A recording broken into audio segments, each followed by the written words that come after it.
해서 보도록 합시다. 네, 앵글 조정 좀 할게요. 자, 배번은요, 일단은 알아주셔야 될 게 지난 시간에도 말씀드렸듯이 마르크스의 이론적인 제자라고 했어요. 그래서 갈등론을 본인도 이제 믿고 있는데, 마르크스의 계급론으로는 설명할 수가 없는 현대사회의 불평등이 굉장히 많다고 생각했어요. 무슨 말이냐? 예를 들어서 우리 한번 이야기해 볼까요? 예를 들어서 여러분, 운전을 하는 직업을 한번 한 5개 정도 얘기해 볼 수 있을까? 운전하는 직업? 5개만. 다양할수록 좋아요. 버스기사 좋습니다. 고마워요. 또? 택시기사. 네, 좋아요. 그리고 우리 3개만 더 하면 돼요. 비행기. 네, 고마워요. 또요? 2개 정도만 더? 선장. 그래요. 배. 그렇죠. 하나만 더? 뭐라고요? 기차?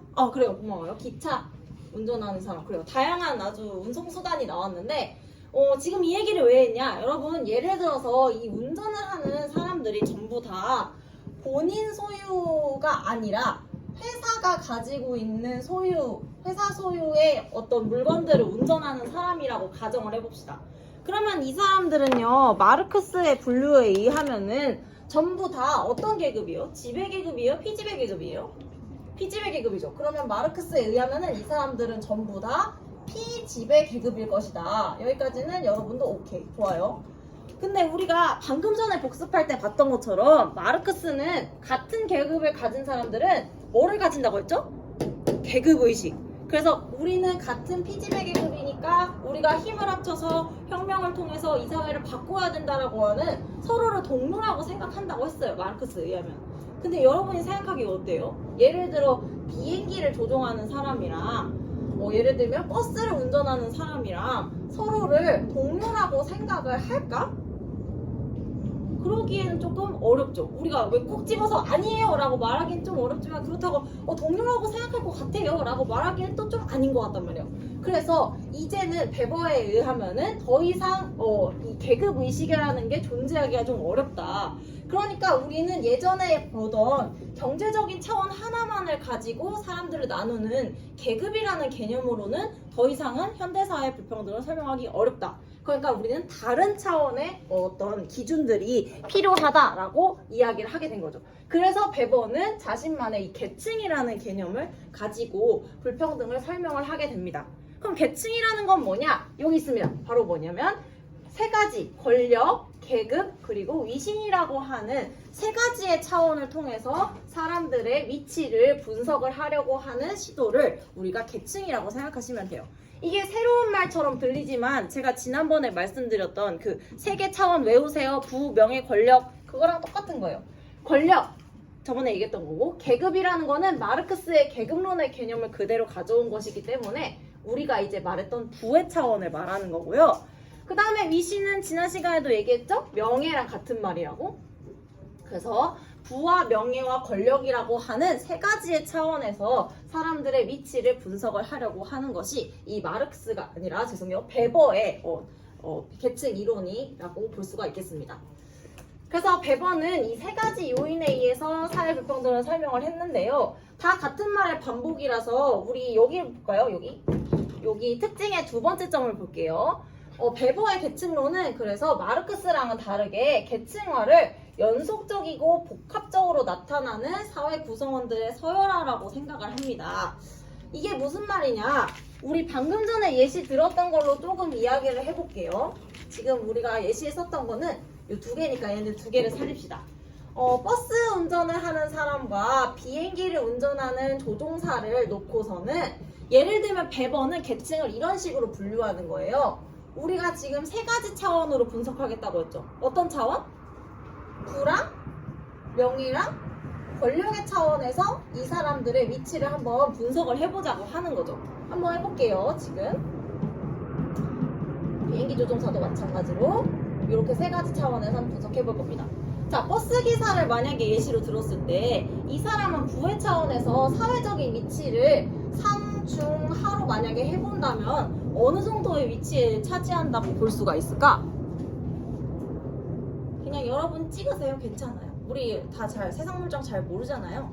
그냥 상, 중, 하 중에 하나를 고른다면 어떤 정도의 위치에 이 버스 기사들이 위치해 있을 것 같아요? 하요? 네, 중하라고 할까요? 네, 중하는 뭐야? 중하 정도라고 합시다. 좋아요. 명예 차원에서 어떨까? 명예라는 거는 사회적으로 존경받느냐의 차원이라고 생각하면 된다고 했죠. 여러분들 버스 기사님들 생각했을 때 사회적으로 굉장히 존경받는 직업이라고 느껴져요? 어때요? 그건 아닌 것 같아요. 그러면 하라고 합시다. 권력은 어떨까? 다른 사람에게 뭔가 막 시킬 수 있고 그런 위치 혹은 정치적으로 목소리를 많이 낼 수 있는가를 봤을 때 아니에요? 네, 그래 하라고 합시다. 자, 그럼 비행기 조종사도 한번 볼까요? 이 사람도 똑같이 상, 중, 하의 차원에서 부, 명예, 권력의 위치를 한번 비교해 볼 거예요. 비행기 조종사는 어떤 것 같아? 부의 차원에서는? 그쵸, 좀 높은 연봉을 받겠죠? 그래요, 상이라고 합시다. 명예 차원에서는 사회적으로 존경받는지 그런 거 생각해 보세요. 중? 그래요. 여러분 존경하는 직업이 어떤 건지 모르겠네. 그래요. 권력의 차원에서는 어떤 것 같아요? 그래요. 중, 왜 중이에요 얘는 또? 누가 중이라고 했지? 아니요. 중 괜찮아요. 네. 왜냐면 밑에 이제 부리는 부하들이 있으니까 중이라고 합시다. 좋아요. 그럼 이렇게 여러분이 분류한 것처럼 배보도 똑같이 분류를 한 거라고 생각하시면 됩니다. 그럼 제가 지금 이 얘기를 어디서 했냐면은 계층화의 연속적이고 복합적이라는 차원을 설명하면서 이야기했는데요. 우리 지난 시간에 마르크스의 계급론 하면서 불연속적이라는 것은 중층이 존재하지 않는다는 말이랑 똑같다고 했잖아요. 그럼 연속적이라는 것은 무슨 뜻이겠어요? 중층이 존재를 한다는 의미와 똑같은 얘기죠. 그래서 여러분이 지금 한 작업 있잖아요. 버스기사와 비행기 조종사를 이야기하면서 중층 계속할 것 같아요 라고 말한 이 말 자체가 계층을 연속적으로 보고 있다라는 거랑 같은 이야기다 라고 생각하시면 됩니다. 그리고 여기 복합적으로 나타난다는 것은 지금 우리가 봤던 것처럼 부와 명예와 권력이라고 하는 세 가지 차원을 다 고려하기 때문에 복합적으로 나타난다라고 표현을 하는 거예요. 자, 그 다음에 이제 밑에 보시면 또 중요한 말이 하나가 나오는데요. 베버의 계층론은 마르크스와는 굉장히 다른 측면 중에 하나인데요. 기억해 두셔야 됩니다. 지위 불일치 현상을 설명하기에 적합하다라고 하는 말이 나오고 있어요. 이 지위 불일치 현상이라는 것은 여러분이 보고 계시는 표에 바로 오른쪽에 주석에 보시면은 지위 불일치 현상이 뭐인지 설명이 나와 있거든요. 여러분은 책을 보시고 여기 보시면 돼요. 보시면 이 지위 불일치라는 게 뭐냐? 한 개인이 우리가 계급, 그러니까 부, 그 다음에 위신, 명예, 그리고 권력의 차원에서의 위치를 지금 따지고 있었잖아요. 근데 그 계층 간의 위치가 한 개인 안에서 서로 다르게 나타나는 것을 지위 불일치 현상이라고 하는 거예요. 자, 다시 무슨 말이냐면요, 여러분. 돌아와서 지위 불일치 현상이라는 것은 여기 좀 지우고 설명해 드릴게요.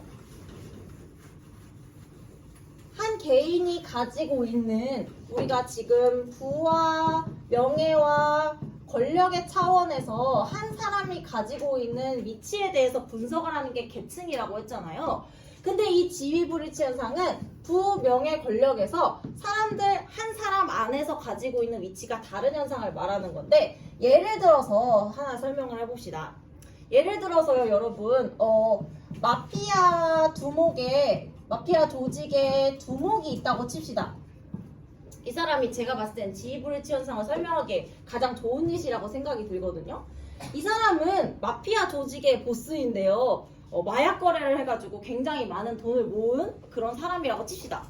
자, 그러면 이 사람의 부와 명예와 권력에서의 위치를 한번 분석을 해보자. 부의 차원에서는 어떤 정도의 위치에 속해 있을까? 큰 조직의 두목이니까. 그래요, 상이겠죠? 굉장히 부자겠죠? 그 다음에 명예 차원에서는 사회적으로 사람들이 존경할까? 이 두목을? 안 하겠죠? 그러니까 하의 차원에 있을 거고, 권력의 차원에서는 없을까? 밑에 좀 부리는 부하들도 있고 뭐 돈이 있으니까 어느 정도의 정치 참여가 가능하겠죠? 얘는 뭐 중이라고 칩시다.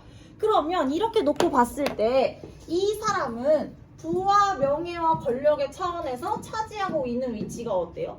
다 다르죠? 우리가 이런 것을 지위불일치 현상이라고 한다라고 생각하시면 돼요. 근데 이 지위불일치 현상이 여러분 왜 중요하냐면 우리 지난 시간에 봤었던 계급론의 마르크스를 한번 생각해보세요. 마르크스는 지난 시간에 뭐라고 했어요? 경제적인 요인이 다른 걸 다 결정한다 라고 해서 지배계급 같은 경우에는 부의 차원에서 굉장히 높은 위치를 가지고 있으면은 명예 차원에서도 권력의 차원에서도 전부 다 높은 위치를 차지한다고 했잖아요. 그러니까 사실 이 지브리치 현상은 계급이라는 개념을 가지고는 설명할 수가 없다라는 점이 둘의 굉장히 큰 차이점이라고 생각을 하시면 됩니다. 그래서 지브리치 현상은 계층론에서만 설명할 수 있는 개념이에요. 그래서 중요합니다. 자, 이렇게 하면 우리가 베버의 계층론까지 다 봤고요. 제가 지난 시간에도 말씀드렸듯이 여기에 대한 연습 문제가 우리 수능특강 교재에 없거든요. 그래서 제가 학력평가 문제를 하나 가지고 왔습니다. 요걸 풀어보면서 우리 조금 배운 내용이 잘 학습됐는지를 봅시다. 네. 문제는 여러분 3월학평 문제였어요. 그래서 난도가 어려운 문제는 아니니까 겁먹지 마시고 배운 내용을 복습하는 차원에서 문제 한번 풀어봅시다. 둘, 넷, 여섯, 일곱 명.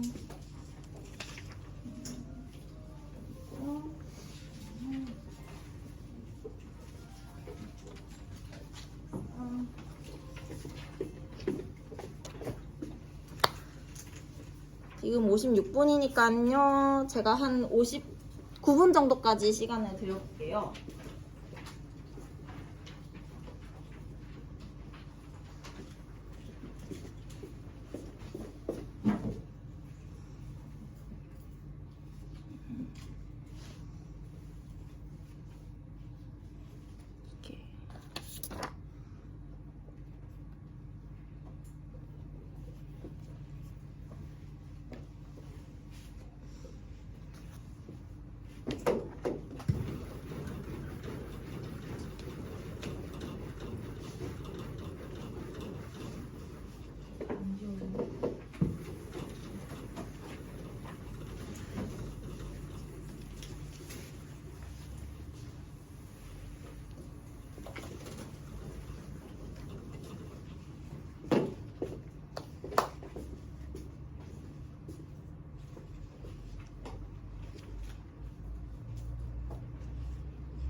땀 자고 있네요. 현빈아. 오늘 저는 내용 별로 어렵지 않아요.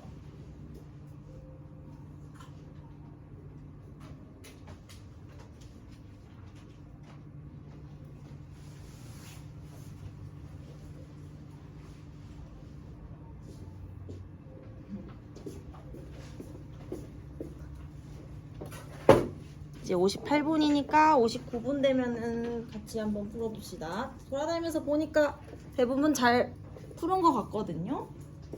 사람마다 시간 차이가 조금 있어서.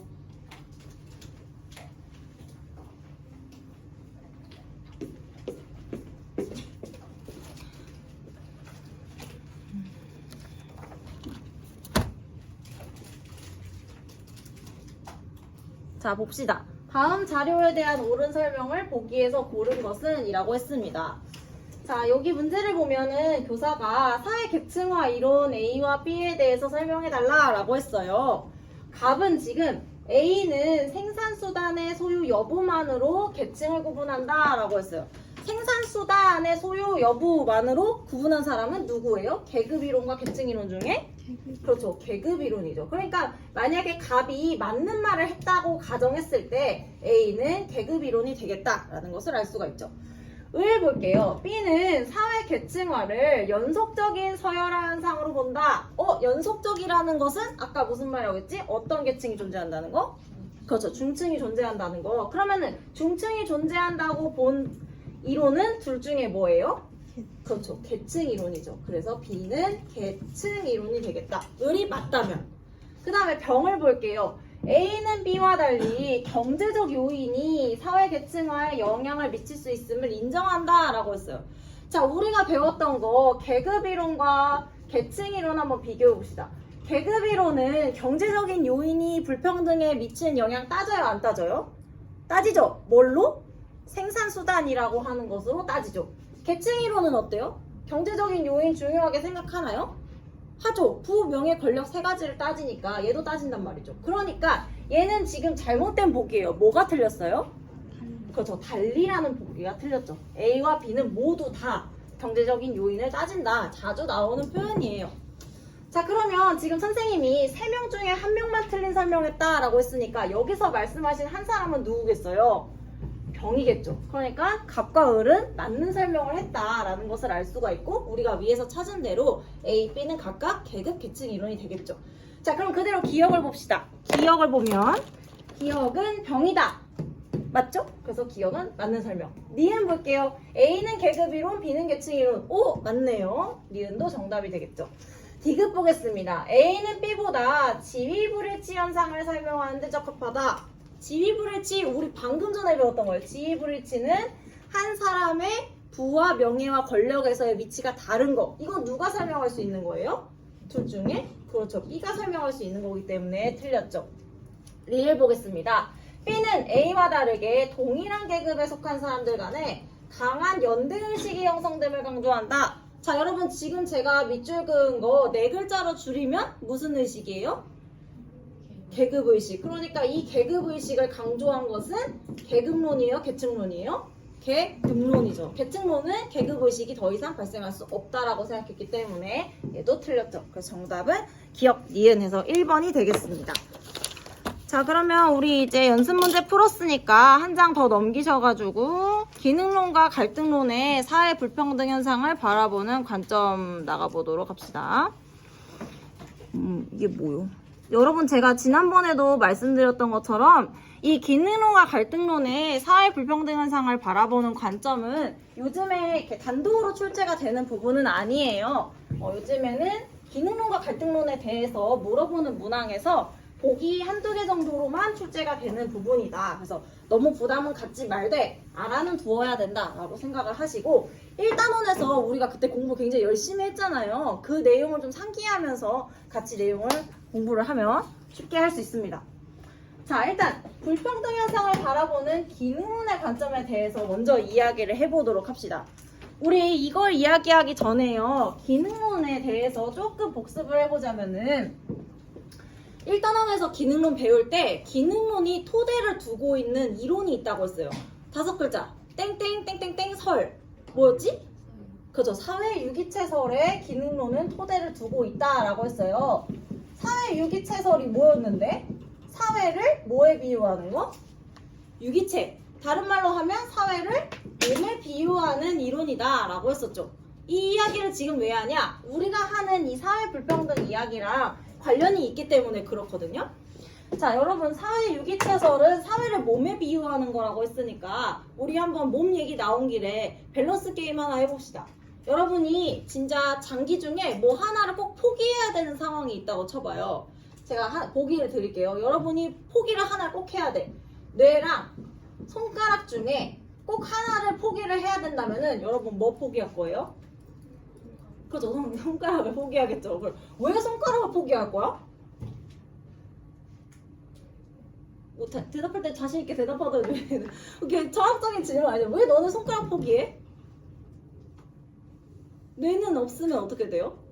죽잖아요. 근데 손가락 하나쯤은 없으면 좀 반지를 하나 덜 껴서 슬프겠지만은 그렇게까지 중요하진 않잖아요. 그쵸? 그러니까 여러분이 뇌를 선택한 데에는 결국에는 뭐야? 뇌가 훨씬 더 생명을 유지하는 데 있어서 중요하다라고 하는 인식이 깔려있기 때문에 그렇게 대답을 한 거잖아요. 그쵸? 손가락은 그에 비하면 중요도가 조금 덜하다라고 인식을 하는 거죠. 그런 것처럼 다시 사회로 돌아와서 기능론자들은 마치 몸에서도 더 중요한 기관과 덜 중요한 기관이 있는 것처럼 사회 안의 직업도 더 중요한 직업과 덜 중요한 직업이 있다라고 생각을 해요. 우리 교과서에서 들은 예시는 뭐냐면은 의사였어요. 의사는 사회적으로 굉장히 중요하다라고 사람들이 인식을 하지만은 화살표 뺄게요. 예를 들어 우리 교과서에서는 환경미화원을 예시로 들었거든요. 얘는 상대적으로 중요도가 덜하다는 거죠. 왜냐? 얘는 사람의 생명을 구하는 일이지만 이거는 이제 미화원 같은 경우에는 이제 청소를 하는 일이기 때문에 그렇게 예시를 들은 것 같습니다. 어쨌든 그런 것처럼 직업의 사회적인 중요도의 차이가 있다라는 것에서 이 기능론의 사회 불평등에 대한 이야기가 출발을 합니다. 자, 본문을 한번 같이 보죠.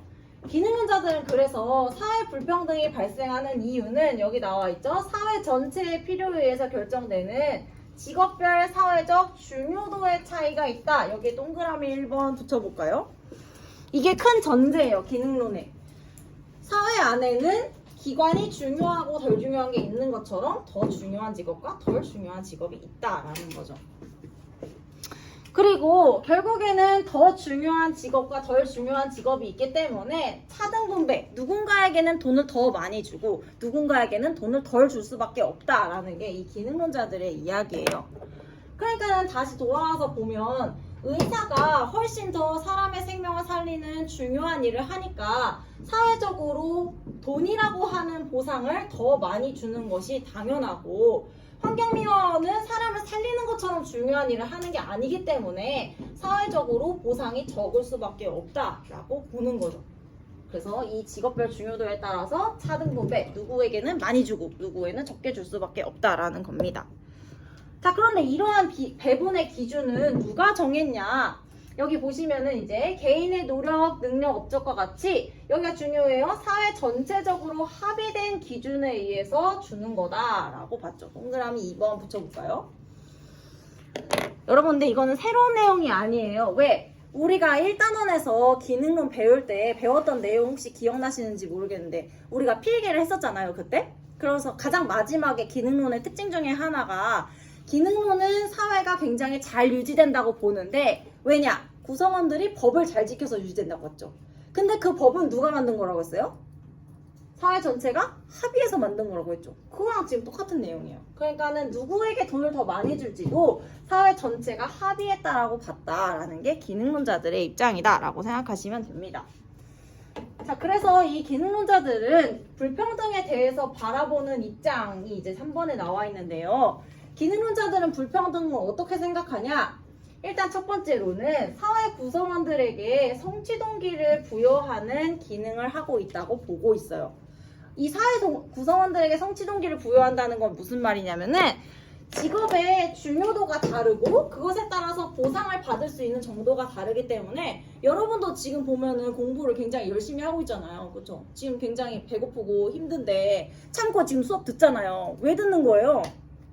좋은 대학 가고 싶어서 듣는 거잖아요. 그렇죠? 좋은 대학 가서 좋은 직업을 가지고 조금 더 나은 직장을 갖기 위해서 열심히 공부하는 거잖아요. 그런 것처럼 불평등이 존재한다는 것은 사람들이 노력을 통해서 조금 더 중요도가 높은 직업을 갖고자 하는 사람들의 의지를 이렇게 불러일으킨다라고 생각을 하는 거죠. 그래서 궁극적으로 봤을 때는 이러한 불평등이 존재함으로써 사회는 굉장히 효율적으로 돌아갈 수 있다라고 보는 거예요. 왜? 구성원들이 자신들의 능력을 여러분의 지금 모습처럼 최대치로 끌어올리니까, 다 같이 열심히 하니까 사회 전체의 효율성이 높아진다라고 보는 게 이 기능론자들의 생각입니다.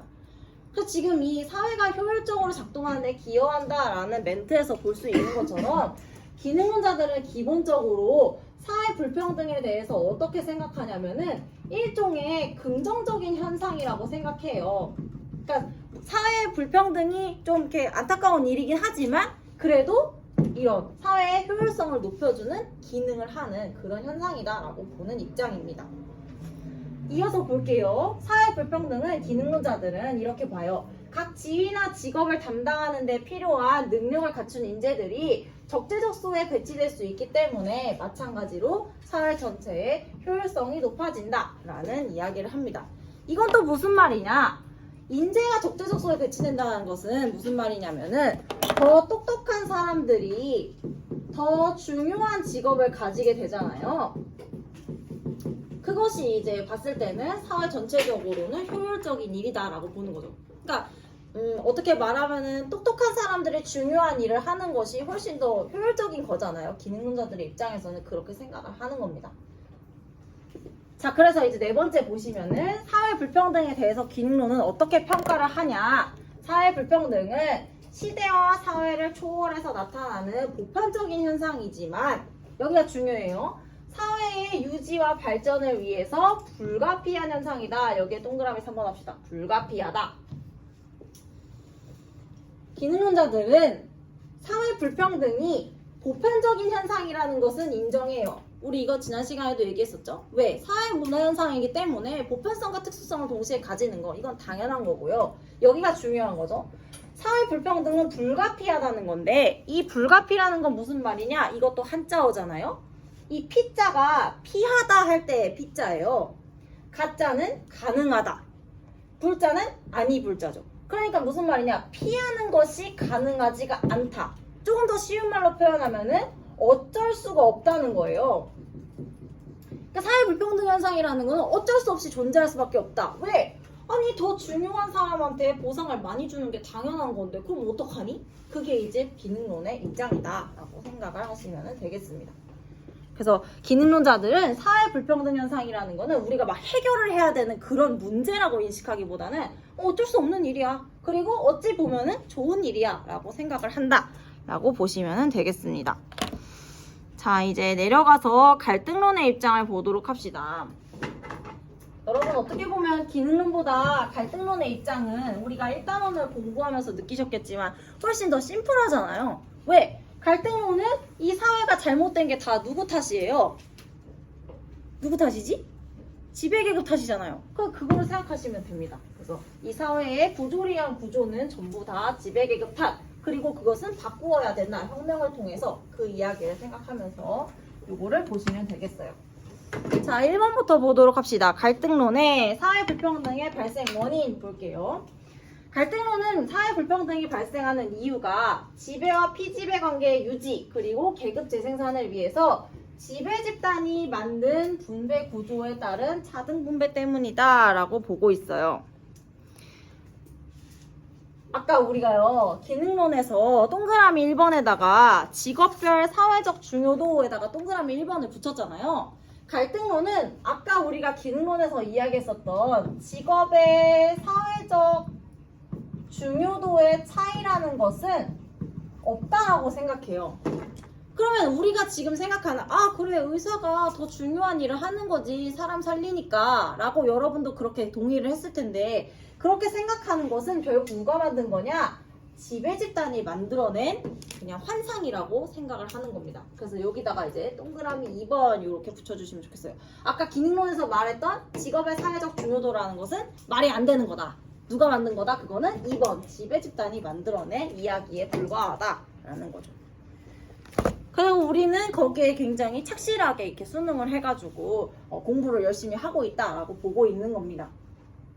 그래서 갈등론자들이 생각하는 이 가치의 배분 기준이라는 거, 그러니까 여기서 말하는 가치의 배분 기준은 우리가 아까 이야기했었던 중요한 직업에 더 많은 보상을 한다라고 우리가 믿고 있는 이것은 결국에는 누가 만든 거냐? 권력, 재산, 가정 배경과 같이 지배 집단만의 합의가 반영되고 지배 집단에게 유리한 기준으로 만들어진 거다. 이미 예를 들어 의사라든지 변호사라든지 판사라든지 하는 그런 사람들은 사회에서 높은 위치를 차지하고 있기 때문에 그런 사람들이 부여한 우리 직업이 중요하지 라고 생각하는 그런 입장을 여러분들도 세뇌가 되어서 그렇게 생각을 하는 거다라고 갈등론자들은 보고 있는 거죠.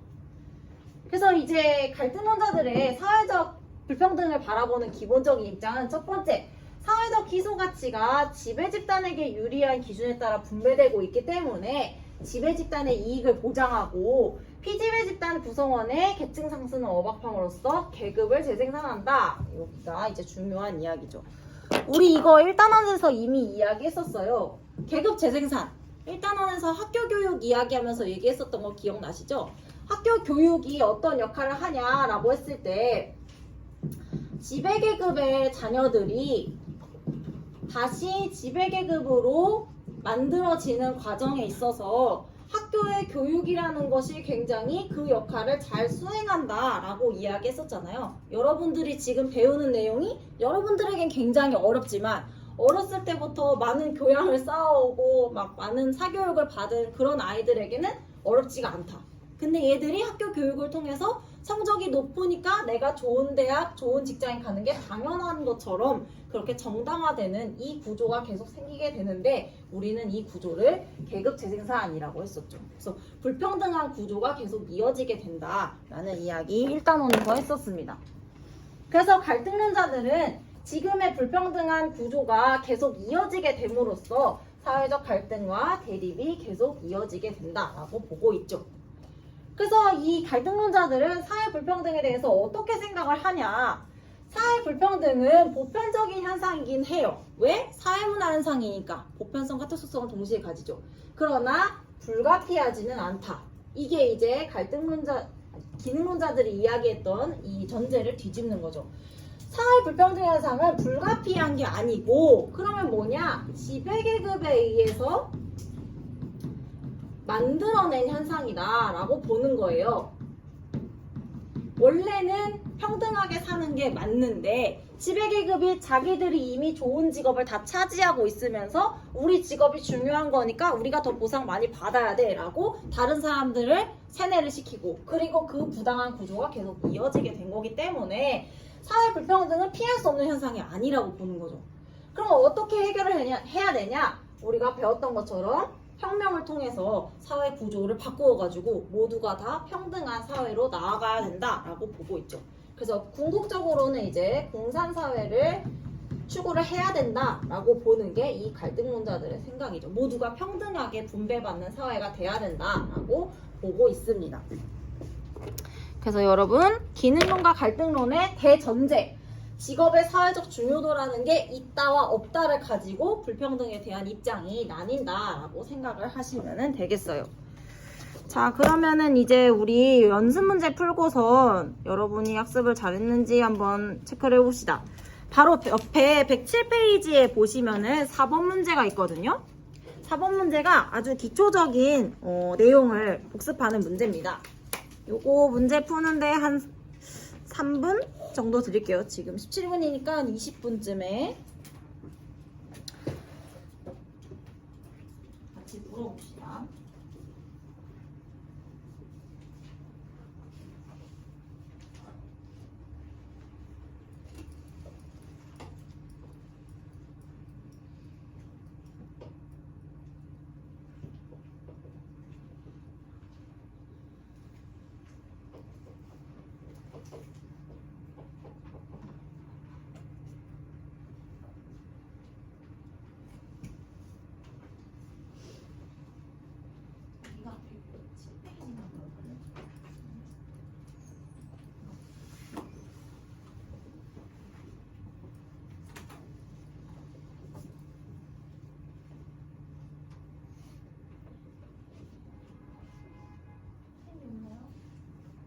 인사?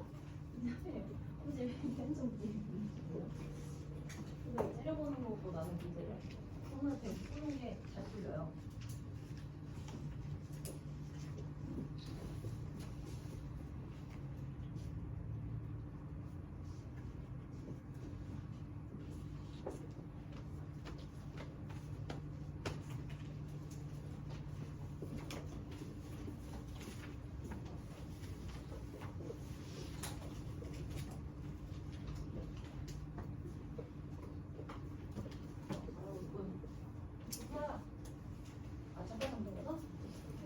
요즘에 수행평가가 그렇게 많다면서 좀 아까 우리 반 애랑 우리 반 애가 여기 있네. 우리 반 애랑 상담했는데 이번 주에 수행평가 6개나 있다면서요. 그래가지고 막 새벽에 까지 하느라고 2시간밖에 못 잤대요.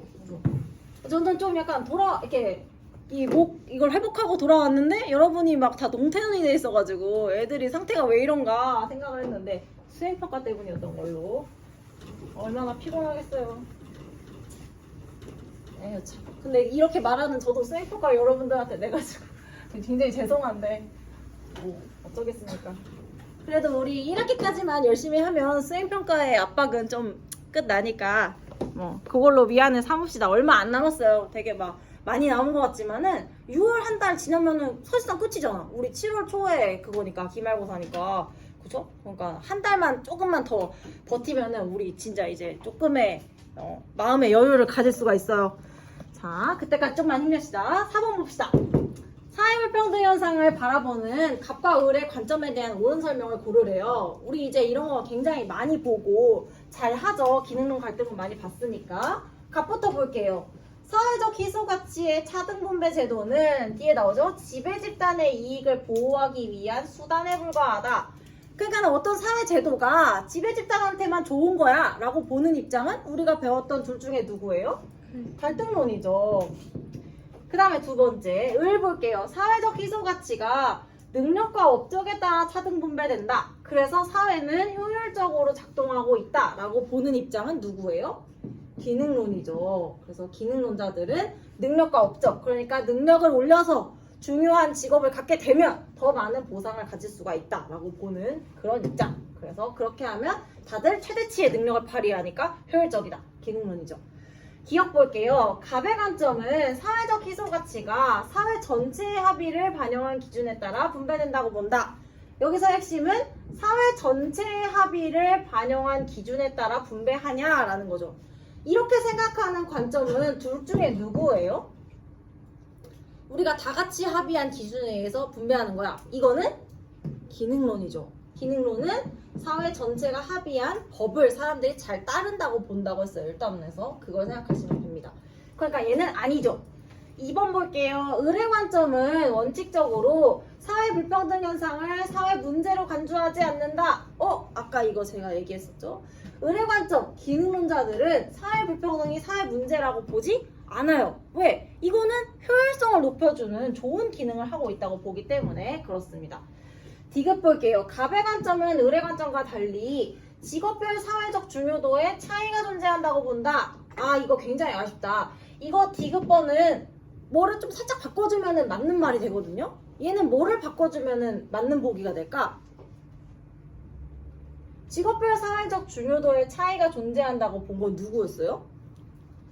둘 중에 기능론자죠. 그러니까 얘는 이렇게 두 개를 위치를 바꿔주면 사실 정답이 되겠죠. 그래서 얘는 오답. 리을 보겠습니다. 갑의 관점과 을의 관점은 모두 사회불평등 현상이 보편적으로 나타나고 있음을 인정한다. 이거는 여러분 지난 시간에 얘기했어요. 사회불평등 현상은 사회문화 현상이기 때문에 보편성과 특수성을 동시에 가진다. 어느 관점이나 그것을 다 인정한다고 했어요. 그래서 정답은 4번이 되겠죠. 자, 그 다음에 우리 한 장 더 넘겨가지고요. 우리 109페이지에 3번 문제를 한번 풀어볼 건데요. 사실 이런 카드 같은 게 나오면은 여러분들이 이거 뭐야 라고 하면서 굉장히 좀 겁을 먹을 수 있지만 이거는 정말 그냥 카드가 수단으로 동원된 쉬운 문제입니다. 중요한 건 카드 1, 2, 3, 4, 5번이 어느 관점에 대한 이론인지를 보시면 돼요. 자, 요거 한번 풀어봅시다.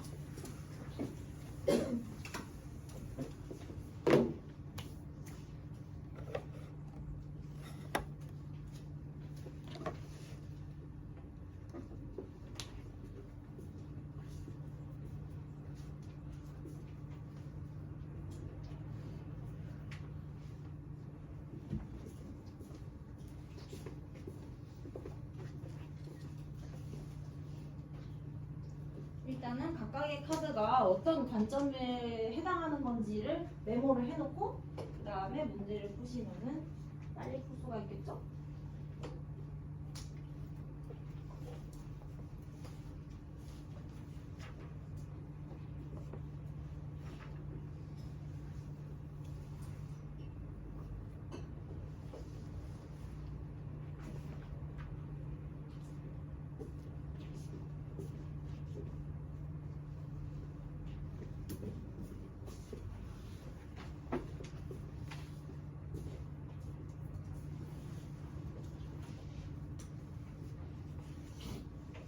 책을 이걸로 찍는 거야? 이거는 누구 거 찍는 거야? 찍을까? 책 근데 하나 교무실에 있던데 너 혹시 잃어버렸니? 잊어버리면 집에 가져가. 이게 아니구나.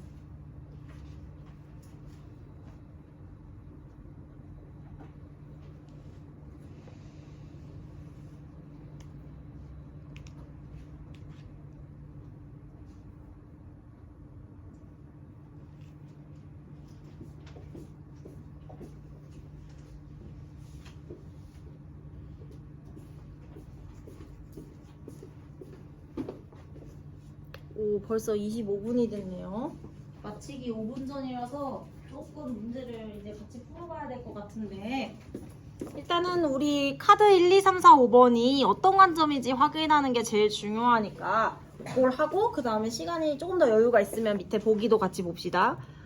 자, 일단은 이 수행 과제는 뭐냐면은 카드 1번부터 5번 중에 갑은 사회불평등 현상에 대해서 기능론에 부합하는 주장이 적힌 거를 골라야 되고, 을은 갈등론에 부합하는 주장이 적힌 거 2개를 골라야 된다라고 하고 있어요.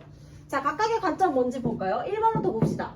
사회불평등 현상은 사회 전체의 필요에 의해서 나타난다라고 하고 있어요. 사회불평등이 사회 전체가 필요해서 나타난대. 필요해서 나타난다는 거는 약간 긍정적인 입장인 거죠. 그럼 얘는 어떤 입장이겠어요, 여러분? 그렇죠. 기능론의 입장이라고 볼 수가 있겠죠. 자, 그 다음에 2번 볼게요. 카드 2번. 차등분배 체계는 지배 피지배의 관계를 재생산하기 위한 수단이다. 이미 뭐 키워드부터 지배, 피지배, 재생산 이런 거 나오고 있어요. 이런 거 이야기하는 입장은 둘 중에 갈등론이죠. 3번 볼게요. 빈곤의 극복을 위해서는 개인의 사회적인 노력이 가장 중요하다. 이걸 보고 이거 앞에서 나왔던 내용이 아닌데 이걸 어떻게 답을 해야 되나 약간 고민을 했을 수 있을 것 같은데요. 지금 여러분 이 카드에서 이야기하는 것은 빈곤을 극복하기 위해서는 누가 노력해야 된대? 그렇죠. 개인이 노력을 해야 된다고 보고 있어요. 그러니까 다시 말하면 노력을 통해서 빈곤을 극복하는 것이 가능하다라고 보고 있는 거죠. 개인이 노력을 열심히 해서 빈곤을 극복할 수 있다.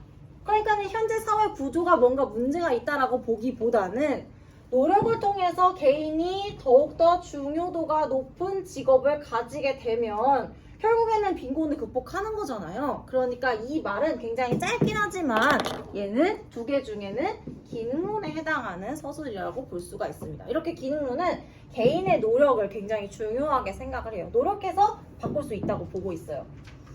4번 볼게요. 사회불평등 현상은 모든 사회에서 보편적으로 나타난다. 요거는 누굴까요? 이거는 우리가 배웠던 2개의 입장이 다 되죠. 아까 이야기했듯이 사회불평등 현상이 보편적이라는 것은 어느 관점이나 다 그렇게 생각한다고 했습니다. 그래서 얘는 둘 다 돼요. 5번 볼게요. 교육제도가 불평등한 사회 구조를 정당화하는 역할을 한다. 이거는 우리 굉장히 많이 들었던 얘기죠. 얘는 누구예요? 갈등론이죠. 그러니까 순서대로 기능, 갈등, 기능 둘 다 갈등 이렇게 되겠습니다. 자, 그러면 갑, 을이 잘 골랐나 볼게요. 사실 이 문제가 수험생들한테는 조금 어이가 없을 수도 있는데 왜 그러냐? 갑 보면 지금 어떤 입장을 골라냐면은 1번이랑 3번 골랐거든요. 얘는 기능론 고르기로 했으니까 지금 얘는 잘했어요? 잘못했어요? 잘했죠. 을 볼게요. 을은 지금 갈등론을 골라야 되는데 2번이랑 4번을 골랐거든요. 얘는 지금 우리 문제 해설에 따르면은 얘는 갈등론에 어쨌든 포함되어 있기 때문에 잘 된 서술이라고 봅니다. 그래서 혹여라도 문제 풀 때 이거 둘 다 되는 건데 그래서 이거 틀렸는데 라고 하면 아마 답을 틀리셨을 거예요. 근데 문제 세팅 자체가 그렇게 해석을 하도록 되어 있기 때문에 좀 부당하다고 생각할 수 있지만 제가 낸 문제는 아니니까 예쁘게 봐주시고 고맙습니다. 그래서 갑, 을은 둘 다 잘 골랐다 라고 해놓고서는 이제 뒤에 문제를 풀어보시면 됩니다.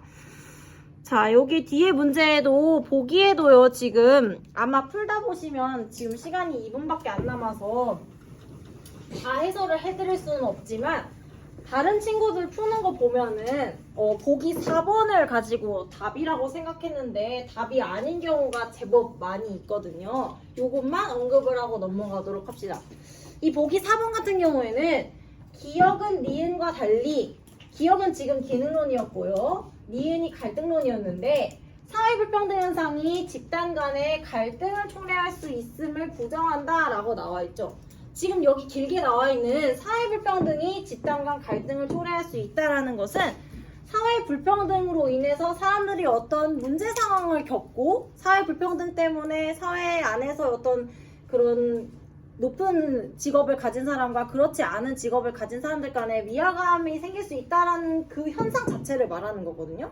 그러니까 이것은 기능론이든지 갈등론이든지 상관없이 모두가 다 그렇게 생각을 하는 거예요. 그럼 여기서 중요한 건 뭐냐?